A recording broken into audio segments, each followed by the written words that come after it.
Abra sua Bíblia comigo em Lucas capítulo 14. Lucas capítulo 14.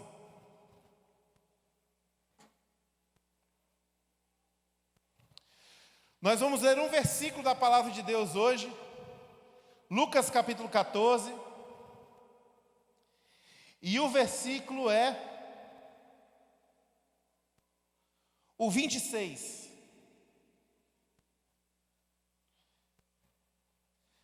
Eu vou ler primeiro da minha Bíblia, depois eu vou ler da versão que está no telão.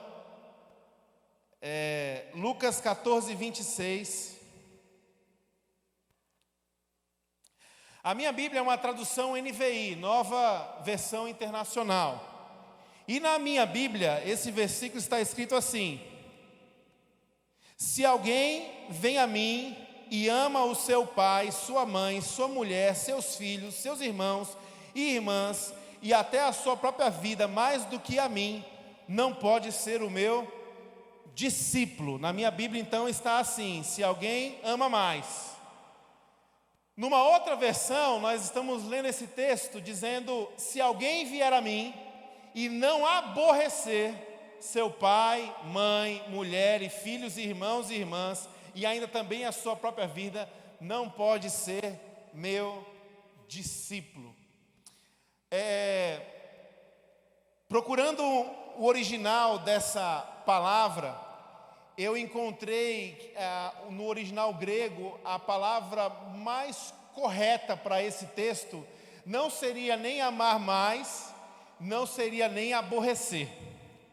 A palavra mais correta a esse texto seria: se alguém vier a mim e não odiar o seu pai, sua mãe, sua mulher, seus filhos, seus irmãos e irmãs, e também a sua própria vida, não pode ser meu discípulo. Se alguém não odiar. É texto difícil, hein, irmãos? Como assim Jesus está dizendo isso? A pessoa que eu mais amo na minha vida chama-se Vanessa Moreira Moura, a minha esposa. E a minha esposa, ela tem um papo muito reto comigo. Ela não tem meias palavras, né? Então ela é muito direta comigo, ela faz perguntas diretas, e eu amo muito isso nela, porque eu preciso aprender também a fazer isso. E eu lembro que quando a gente começou a plantar a ponte no restaurante, há 2 anos atrás, ela um dia olhou para mim e falou assim: eu quero te fazer uma pergunta. Eu falei: pode perguntar. Ela falou assim: você conhece alguma igreja que já quebrou e fechou? Aí eu falei: caramba, que pergunta oportuna para um momento como esse, né? A gente começando a plantação de uma igreja, e a pergunta é: você conhece alguma igreja que quebrou e fechou, né? Não deu certo? Aí ontem a gente compartilhando um pouquinho, conversando ali sobre o que eu iria falar hoje, e quando eu falei que eu iria falar sobre isso, ela falou assim: você estudou mesmo para falar sobre isso? Você tem certeza que esse negócio está certo?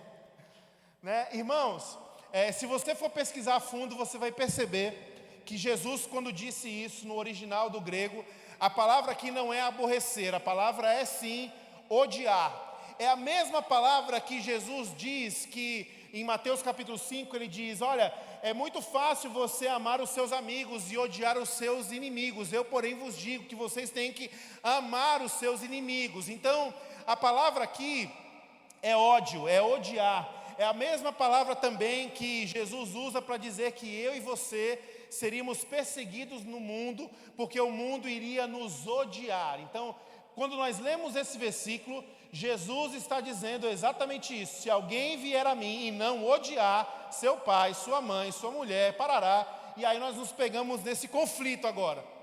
Como assim, Jesus? Como assim que os 10 mandamentos estão dizendo que eu devo amar a Deus sobre todas as coisas, eu devo amar o próximo como a mim mesmo? Como assim o 5º mandamento me diz que eu devo honrar o meu pai e minha mãe? Efésios capítulo 6, Paulo também reforça isso dizendo: filhos, honra o teu pai e tua mãe para que te vá bem. E esse é um mandamento com promessa. Como assim, Jesus, eu tenho que odiar meu pai, minha mãe, meus filhos, meus irmãos? Eu não estou entendendo, Jesus. E aí, para te explicar um pouco desse verso, eu quero voltar e trazer um panorama, usar como cenário a parábola do filho pródigo. Nós falamos sobre ela há 2 domingos atrás, mas se você não conhece essa parábola, Jesus conta essa história para poder revelar a nós quem era o pai, qual era a vocação do filho e quem nós éramos nessa história. E a história, ela conta, eu vou dar um preâmbulo bem rápido aqui, mas ela fala que um pai tinha 2 filhos, e o filho mais novo chegou para o pai e disse: pai, eu quero a minha parte da herança. E o pai deu a parte da herança para o menino mais novo foi embora, e o fato é que esse menino, ele desperdiça tudo, ele gasta tudo, ele perde tudo, e vive numa condição miserável. E na condição miserável que esse menino, esse filho mais novo está vivendo, ele pensa: poxa, na casa do meu pai, nem que eu fosse um dos seus trabalhadores, eu estaria numa condição mais digna da condição que eu estou agora. Quer saber? Vou voltar para a casa do meu pai. E a história então prossegue mostrando esse menino voltando, o pai o acolhendo, novas roupas, sandálias e anel no dedo, a figura dos servos ali trabalhando numa restauração daquele menino. Ele é recebido de volta na família com uma grande festa. E a Bíblia conta que o filho mais velho, quando chega em casa, ele olha para a festa e ele fica indignado, porque ele descobre que a festa é para o irmão que tinha gasto a herança. E ele fica revoltado, e o pai, ele vai também lá fora tentar convencer o filho mais velho a participar daquela festa, dizendo: olha, o seu irmão que estava morto voltou à vida, vamos celebrar por conta disso. Então nós temos aqui uma história muito interessante, e existem várias aplicações que nós podemos fazer a partir dessa parábola, tendo o ponto central dela. Qual é o ponto central? O Filho de Deus, Jesus Cristo, veio buscar e achar o que se perdeu. E o que se perdeu olhando para essa parábola? A relação com o Pai. A humanidade é vista nesses 2 filhos, o filho mais novo e o filho mais velho. O Pai que Jesus descreve na parábola é o próprio Pai, é a figura do Pai da Trindade. Onde está Jesus nisso? Jesus pode ser visto como os servos que estão ali restaurando e cuidando daquele menino, para que aquele menino possa de novo pertencer àquela família. Existem umas coisas curiosas nessa história. A primeira coisa: o filho mais novo, ele vai para a desgraça, ele vai para o desperdício, ele vai para a morte, porque no seu coração Deus morreu. Quando ele diz: me dá a sua herança, ele está dizendo para Deus: você morreu para mim. Quando a Provérbios 20 fala sobre isso, quando um filho deseja uma herança antecipada, ele não será abençoado. Se você não é abençoado, você é o quê? Você está sob maldição. Então aquele menino, quando quis antecipar a sua herança, matando o pai, ele vai para a morte. Esse menino está perdido porque matou Deus na sua vida. O filho mais velho também está perdido. Ele está perdido porque ele não consegue entender a dimensão do que está acontecendo ali. O irmão voltou à vida, ele não está nem aí. O irmão dele é um inimigo para ele, o irmão dele é um invejoso, o irmão dele é um concorrente. O irmão já gastou uma parte do patrimônio que devia ser dele. Então ele está olhando para aquilo e dizendo assim: olha, isso aqui não é o meu irmão. Interessante, o filho mais novo mata o pai, e porque mata o pai vai para a desgraça. O irmão mais velho, o filho mais velho, mata o seu irmão mais novo. E porque mata o seu irmão mais novo, vai para a desgraça, está perdido também. Qual é o filho perdido dessa história? Os 2. Um está perdido perto e um estava perdido longe. E aí tem a figura do pai. Enquanto os 2 filhos estão mortos, quem é o Deus Pai? O Deus Pai é aquele que olha para os 2 filhos mortos e não se contenta com essa sentença e diz: meus filhos são capazes de viver. E o pai então vai buscar a restauração dos seus 2 filhos. O pai vai buscar então a restauração da relação com os 2 filhos. E aí nós estamos olhando para essa história como um cenário. E se eu olho para essa história como um cenário, e olho para o que Jesus disse, dizendo: olha, se você não odiar o seu pai, sua mãe, seus irmãos, você não pode ser meu discípulo. Se a gente junta essas 2 coisas, a gente pode chegar numa conclusão muito louca. Qual é a conclusão muito louca? Não, esse menino acertou então. Porque se eu tenho que aborrecer o meu pai para ser discípulo de Jesus, nada como mais aborrecedor do que dizer para o meu pai, me dá a sua herança que para mim você morreu. Se eu não tenho que aborrecer meu irmão, eu estou pegando a herança do nosso pai e estou indo curtir minha vida, eu estou aborrecendo meu irmão. Deu um embaralhado na cabeça? Por que esse menino foi em destino à perdição, gente? Porque nós precisamos fazer uma exegese correta desse texto. Coloca para mim esse texto de novo, por favor. Lucas capítulo 14, verso 26. Se alguém vier a mim e não aborrecer ou não odiar o seu pai, sua mãe, tarará, tarará, tarará, sua mulher. Johan, o que a Bíblia está nos dizendo sobre isso? O que Jesus quis ensinar sobre isso? Essa semana eu revisitei um livro de um teólogo alemão chamado Dietrich Bonhoeffer. E esse homem foi um homem que viveu o evangelho na época do nazismo. Ele era um teólogo alemão e que inclusive ele foi preso, acusado de participar de uma inquisição para tentar matar Adolf Hitler. E esse teólogo, ele faz uma interpretação maravilhosa desse texto. E é isso que eu queria trazer com vocês hoje. O que ele sugere para mim e para você? É que eu e você temos em Jesus o nosso mediador. Presta atenção nisso para você não boiar. Jesus Cristo é o nosso mediador. Não há como eu e você chegarmos até Deus Pai se não for por meio de Jesus. Olhando para a história do filho pródigo, não há como aquele menino que estava sujo, podre, mal vestido, participar da comunhão da casa do Pai, se não fossem os servos restaurando aquele menino, para que aquele menino pudesse recuperar a sua identidade. Então, quem é Jesus? Jesus é o mediador entre nós e o próprio Pai. É por isso que 1 Coríntios capítulo 2 diz: não há nenhum outro mediador entre Deus e os homens a não ser Jesus Cristo. Então guarda essa ideia, Jesus é o nosso mediador, não há nenhum outro, não há nada. E aí agora, a partir de Jesus, eu começo a ter uma relação com o meu Pai. Por que a ira de Deus não é descarregada sobre mim?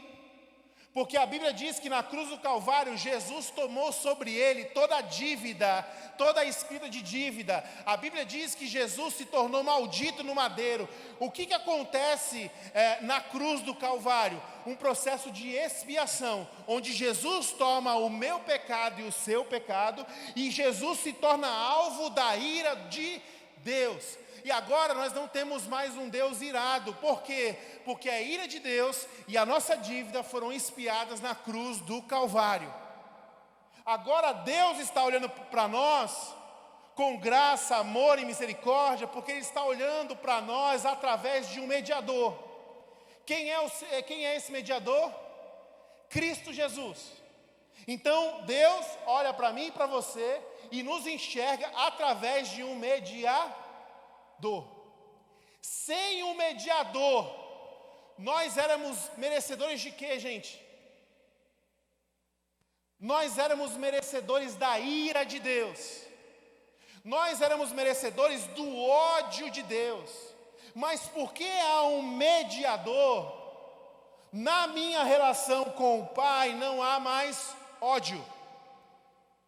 Agora a Bíblia diz também que Jesus não é somente mediador entre Deus e os homens, mas Jesus também, Ele é mediador entre os homens.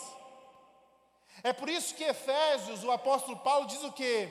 Olha, antes vocês eram judeus e gentios, vocês brigavam uns com os outros. Mas agora todo muro de inimizade em Cristo Jesus caiu. E vocês não são mais estranhos, vocês não são mais forasteiros, vocês não são mais estrangeiros. Vocês agora são membros de uma só família. E quem garantiu isso? O nosso mediador, Jesus. Então Jesus, como mediador, Ele está encerrando o ódio que havia de um Deus para com a sua criação, e Ele está encerrando o ódio que havia entre os filhos de Deus. Um mediador.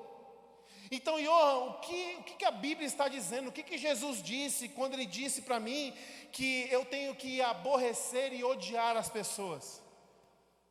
Jesus deve ser o único merecedor de uma relação íntima e direta com você.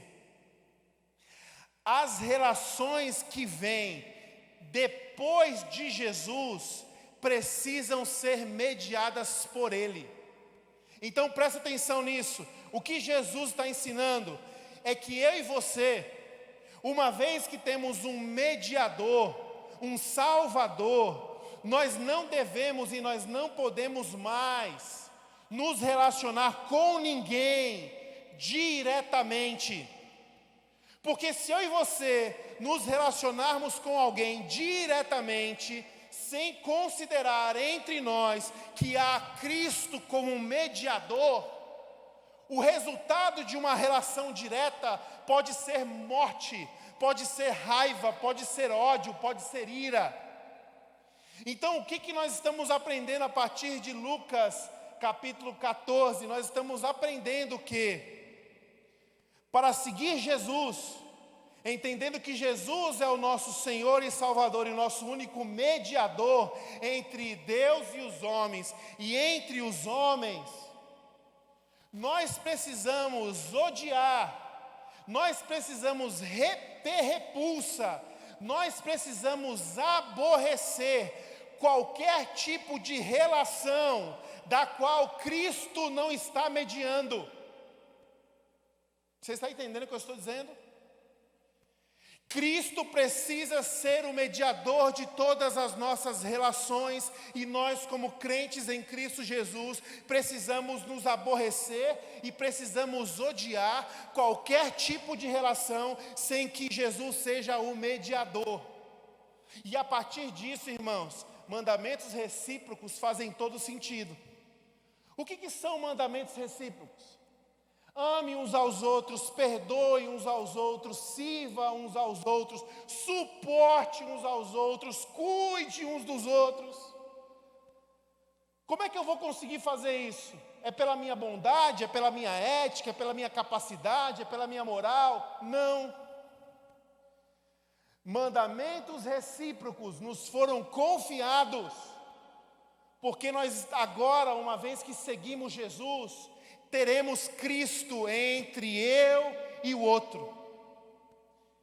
E a grande pergunta que me vem à mente é: como seria o seu casamento, ou como estaria o seu casamento se Cristo fosse o mediador entre você e a sua esposa? Como seria o seu casamento e a sua família se Cristo Jesus fosse o mediador entre você e o seu marido? Como seria a sua família, a relação com os seus filhos, se Cristo Jesus fosse mediador entre pai e filho? É interessante porque Malaquias fala sobre isso, que a vinda do Messias tinha como objetivo que converter o coração dos pais aos filhos e converter o coração dos filhos aos pais. Como é que Jesus faria isso sendo mediador? Então, mandamentos recíprocos nos foram confiados na perspectiva de que não somos nós, não é pela minha força, não é pela minha capacidade, não é pela minha moral, não é pela minha fé que eu sou capaz de amar alguém, de perdoar alguém, de servir alguém, de suportar alguém. Eu só consigo fazer isso porque quando eu olho para esse alguém, eu estou enxergando esse alguém através de Cristo que está mediando a minha relação. A fidelidade no meu casamento, o amor infindável no meu casamento, a cumplicidade no meu casamento, o amor sacrificial que existe no meu casamento, ele só existe porque eu, como marido, estou olhando para Cristo. E através de Cristo eu enxergo a minha esposa. Porque a minha esposa não está olhando diretamente para mim, mas ela olha para mim, mas ela me enxerga através de Cristo. Por que eu e você, como cristãos, filhos de Deus, que entendemos que temos uma casa em Deus, que Deus é nosso Pai, somos chamados a, quando levar um bufete na face, um tapa numa face, nós temos que dar a outra? Porque quando alguém bate na sua face, sabe quem leva o primeiro tapa? é o seu mediador. É como se eu e você fôssemos uma casa. Toda vez que alguém bate na porta dessa casa, quem abre a porta dessa casa não é você e não sou eu. Quem abre a porta dessa casa é Jesus. E Ele olha para o seu filho, sua filha, seu pai, sua mãe, seu inimigo, sua inimiga. E é Ele quem abre a porta e diz assim: o que você gostaria de falar com o meu filho? O que você gostaria de falar com a minha filha? Então, Cristo Jesus é o mediador entre nós e o nosso Pai. E o fato dele ser um mediador, isso nos livra do ódio. Cristo Jesus é o nosso mediador entre os homens, porque o fato dele ser o nosso mediador nos livra do ódio. Eu e você iremos, possivelmente, matar e fazer perecer tudo e todos aqueles que nós tocarmos, sem termos Cristo como nosso mediador. Nós consagramos aqui a Sol hoje.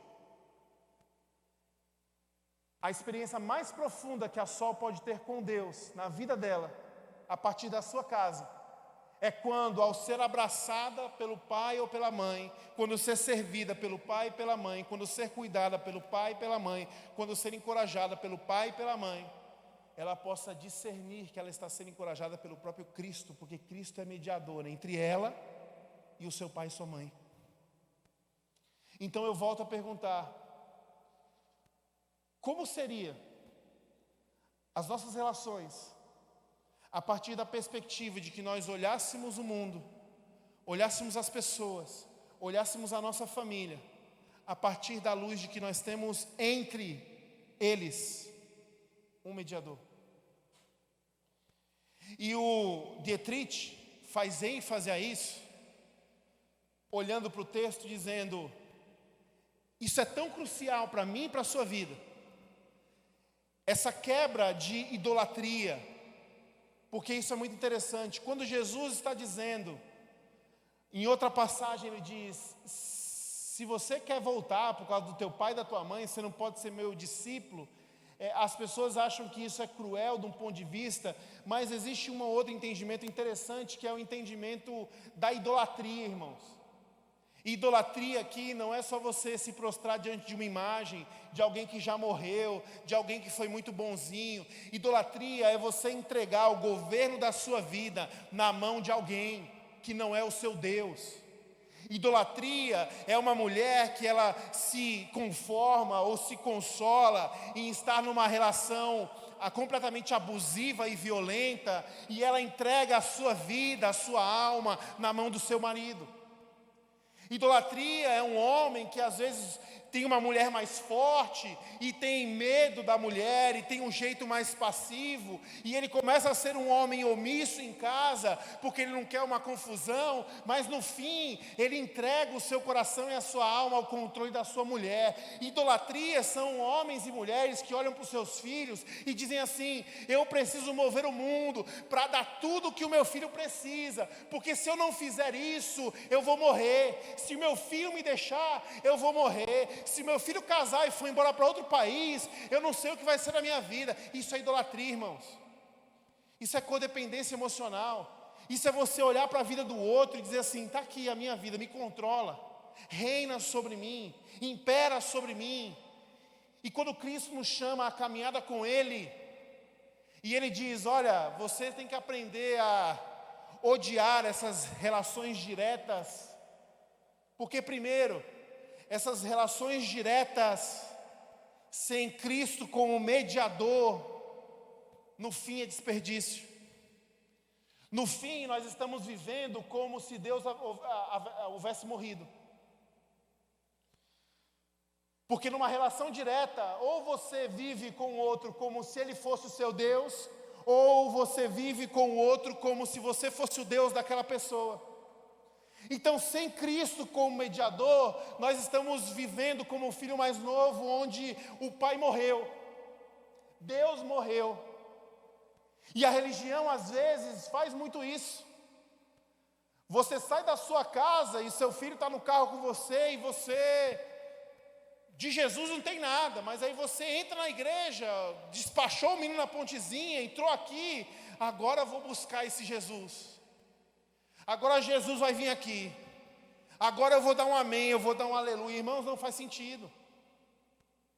Nas relações diretas, primeiro, ou você vai cometer, ou você vai cair no campo do desperdício, e você vai morrer e vai matar porque Deus está morto, ou você matará a Deus porque você estará cometendo idolatria. Numa relação direta, ou você se torna o Deus daquela relação, ou você está tornando o outro divino. E é por isso que Jesus está olhando para os seus discípulos ali e dizendo: olha, vocês querem me seguir, pois vocês precisam aprender a romper com essa idolatria. E romper com essa idolatria estejam dispostos a odiar qualquer tipo de relacionamento no qual eu não esteja no meio mediando. Essa palavra é uma palavra muito perigosa, porque talvez você está noivo, está noiva aqui hoje, e você precisa reconfigurar a sua rota.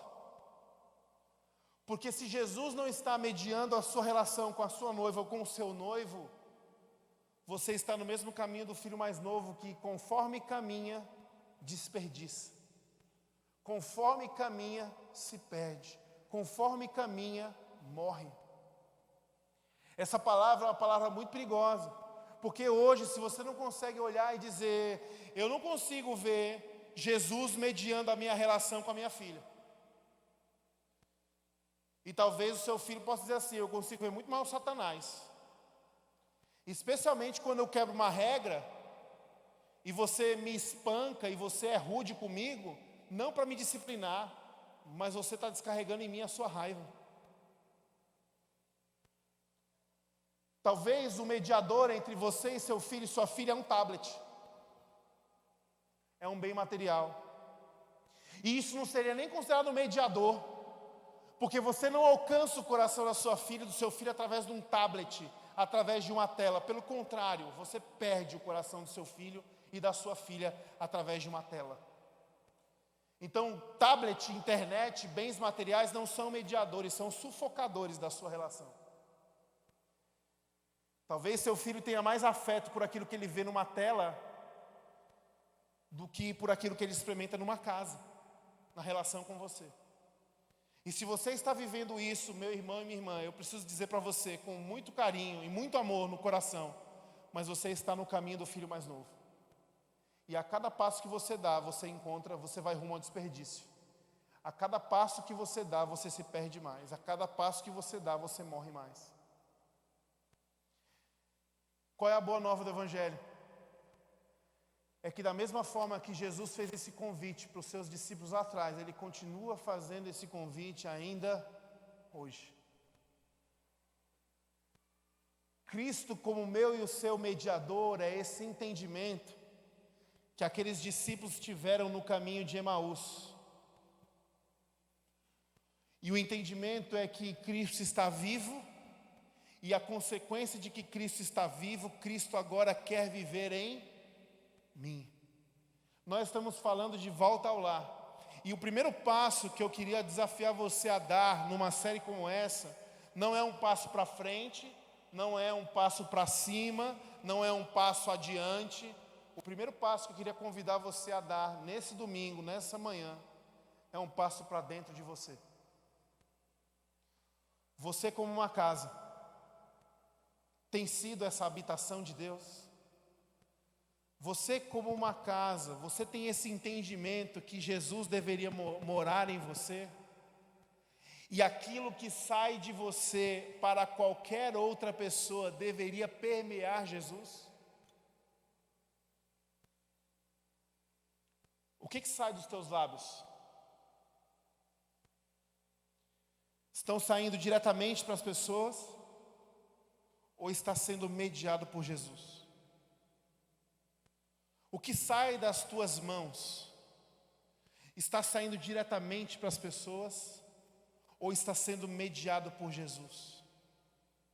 Como você administra o seu tempo com coisas e pessoas, está sendo uma administração direta com as pessoas, ou está sendo uma administração que ela é mediada por Jesus? E nessa manhã eu queria te convidar a fazer uma oração.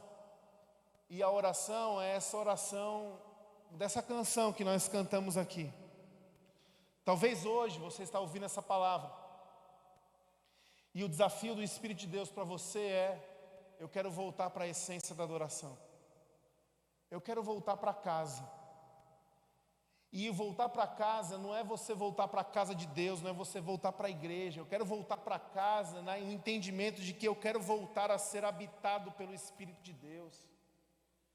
É por isso que o apóstolo Paulo fala: olha, cuidado, porque vocês podem apagar o Espírito, vocês podem sufocar o Espírito. Não ignorem o Espírito, não abafem, não tornem o Espírito inútil na sua vida. O que o Espírito Santo tem para fazer na minha e na sua vida? Ele tem um ministério a cumprir.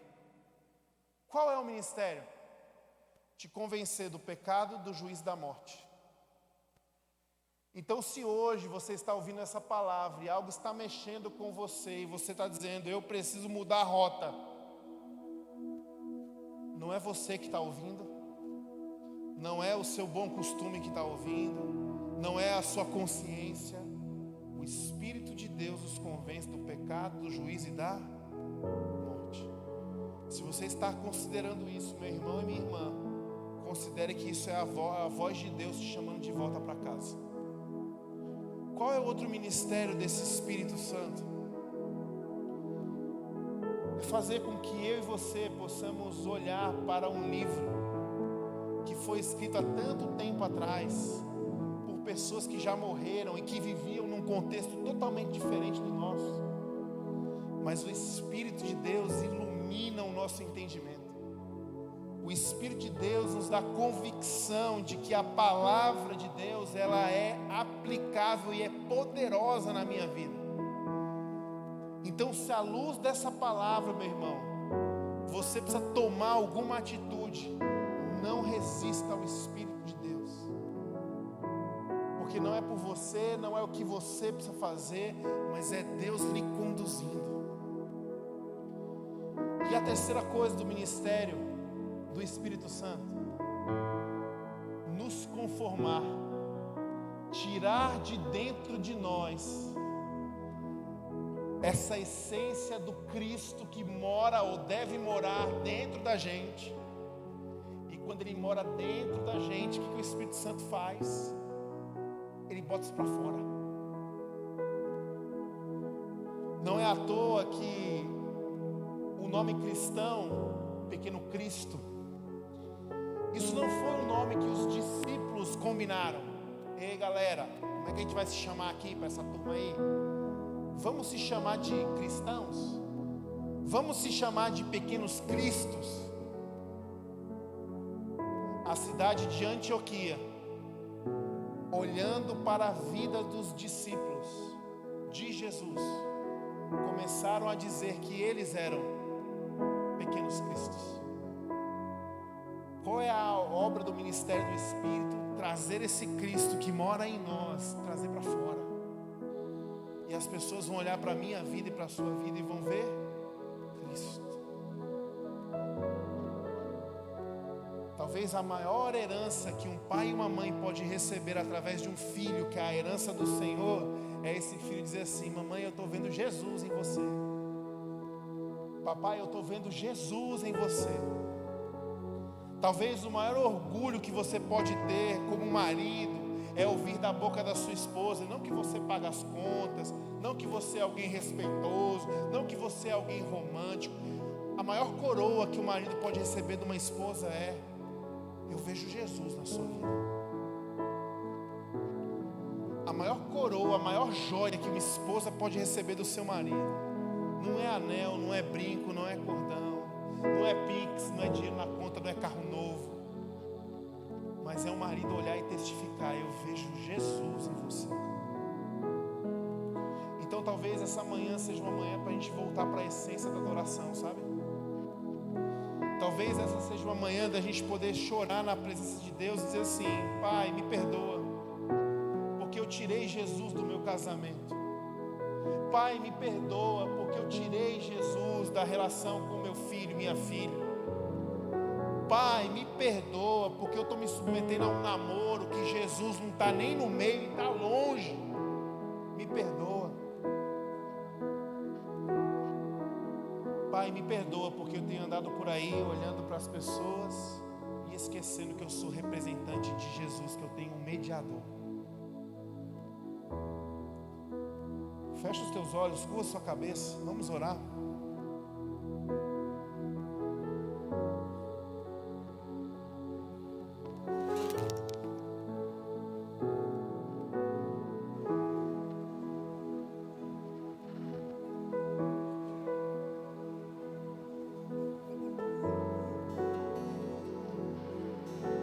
Jesus, tem misericórdia de nós, Senhor. Pai, nós somos muitas vezes como esse filho que vive como se o Senhor estivesse morto.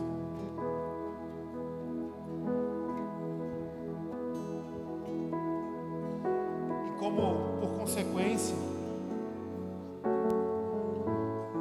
estamos tocando vai morrendo, Senhor.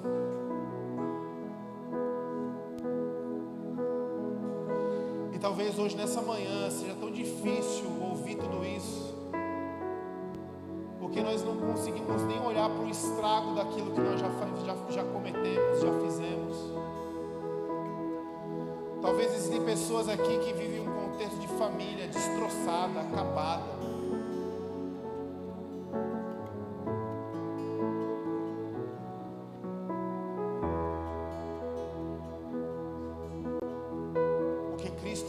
Mediador.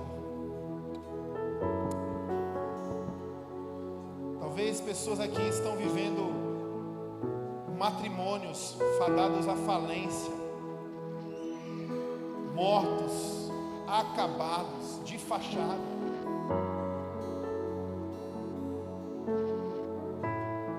Porque não há mediador. Talvez existem aqui pais e mães, filhos e filhas que estão lidando com a consequência de não ter Cristo como mediador.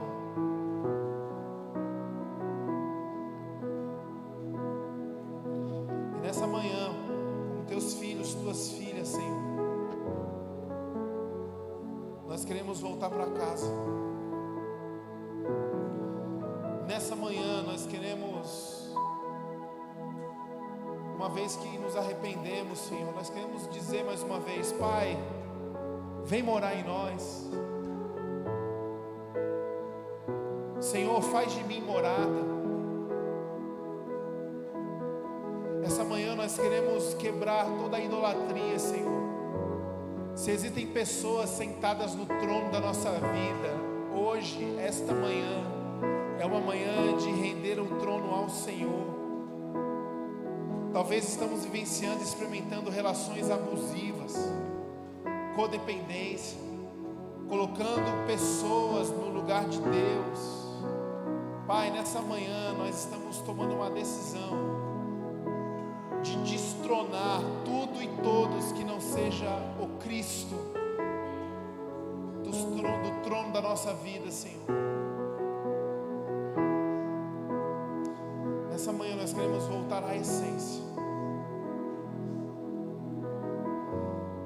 Pai, eu como marido quero olhar para minha esposa e antes de enxergá-la eu quero ver Cristo, Senhor.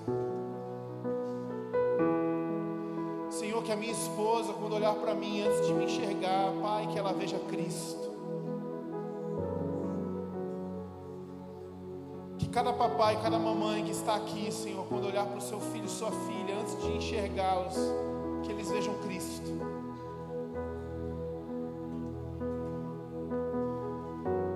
E que nós possamos aprender, Senhor, a odiar qualquer tipo de relação da qual o Senhor não seja mediador. Por Por isso nós clamamos: vem morar em nós, Senhor. Esteja entre marido e mulher, Senhor. Esteja entre filhos e pais. Esteja entre vizinhos. Esteja entre parentes. Esteja entre nós nos portos.